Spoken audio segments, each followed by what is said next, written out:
झारखंड में कुल 81 विधानसभा की सीटें हैं, जिसमें आज दूसरा चरण है यानी कि अंतिम चरण है और बची हुई 38 सीटों पर आज मतदान हो रहा है।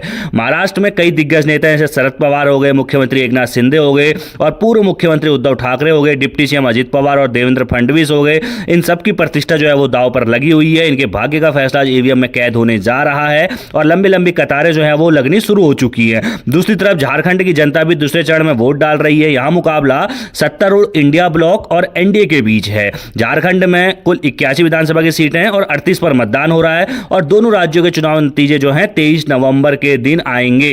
वहीं पीएम मोदी ने भी एक्स पर पोस्ट करके पहले झारखंड के लोग मतदाताओं से अपील की, उसके बाद महाराष्ट्र के मतदाताओं से अपील की। झारखंड के मतदाताओं से अपील करते हुए पीएम मोदी ने कहा, झारखंड में आज लोकतंत्र के महापर्व का दूसरा और आखिरी चरण है। सभी मतदाताओं से मेरा आग्रह है कि वो इसमें बढ़ चढ़कर भागीदारी करें और वोटिंग का नया रिकॉर्ड बनाएं। इस अवसर पर पहली बार वोट डालने जा रहे अपने सभी युवा साथियों का मैं विशेष अभिनंदन करता हूं। आपका एक एक मत राज्य की ताकत है। वहीं महाराष्ट्र के विधानसभा चुनाव को लेकर पीएम मोदी ने एक्स पर पोस्ट करते हुए उन्होंने कहा कि सभी विधानसभा सीटों पर आज वोट डाले जा रहे हैं। आज महाराष्ट्र विधानसभा चुनाव की सभी सीटों पर वोटिंग हो रही है। राज्य के मतदाताओं से मेरा आग्रह है कि वे पूरे उत्साह के साथ इसका हिस्सा बने और लोकतंत्र के उत्सव की रौनक बढ़ाएं। इस अवसर पर सभी युवा और महिला मतदाताओं से अपील है कि वो बढ़ चढ़कर वोट डालें। अगर झारखंड चुनाव के दूसरे चरण में एसटी उम्मीदवारों के लिए 28 और एससी प्रतियोगियों के लिए 9 सीटें आरक्षित हैं। 2019 के चुनाव में एसटी सीटों में से जेएमएम ने 2,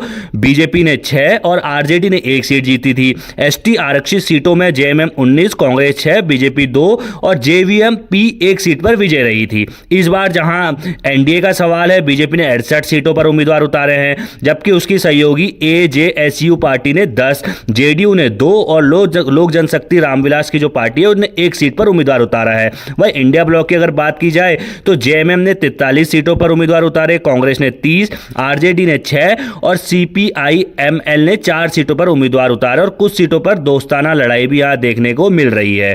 भारतीय जनता पार्टी 149 सीटों पर, महाराष्ट्र की अगर मैं बात करूं कुल 288 में से बीजेपी 149 सीटों पर चुनाव लड़ रही है। शिवसेना 81 सीटों पर यानी कि शिंदे गुट वाली जो है वो 81 सीटों पर चुनाव लड़ रही है। अजित पवार के नेतृत्व वाली एनसीपी जो है वो 59 सीटों पर चुनाव लड़ रही है, यानी कि अपने उम्मीदवार उतारे हुए हैं। अगर विपक्ष की बात करें तो कांग्रेस ने 101 उम्मीदवार उतारे हुए हैं, शिवसेना यूबीटी ने 95 और एनसीपी एसपी यानी शरद पवार वाली जो पार्टी है उसने 86 उम्मीदवार उतारे हैं और 50 से ज्यादा सीटों पर दोनों शिवसेना के उम्मीदवार एक दूसरे के खिलाफ हैं, जबकि 37 निर्वाचन क्षेत्रों में दोनों पवार ने अपने प्रत्याशी उतारे हैं। तो यानी कि शिवसेना वर्सेस शिवसेना हो रहा है कई जगह और एनसीपी वर्सेस एनसीपी कई सीटों पर यहां पर महाराष्ट्र में देखने को मिल रहा है। झारखंड का दूसरा चरण सूबे के मुख्यमंत्री हेमंत सोरेन, उनकी पत्नी कल्पना सोरेन और विपक्ष के नेता अमर कुमार बाउरी के अलावा 500 से ज्यादा अन्य उम्मीदवारों के चुनावी भाग्य का फैसला करेगा। 14,218 मतदान केंद्रों पर मतदान सुबह 7 बजे से शुरू हो गया है। 31 बूथों को छोड़कर शाम 5 बजे तक मतदान यहां जारी रहेगा। इन 31 बूथों पर 4 बजे तक ही वोटिंग होगी, यानी कि 4 बजे वोटिंग 31 बूथों पर खत्म हो जाने वाली है।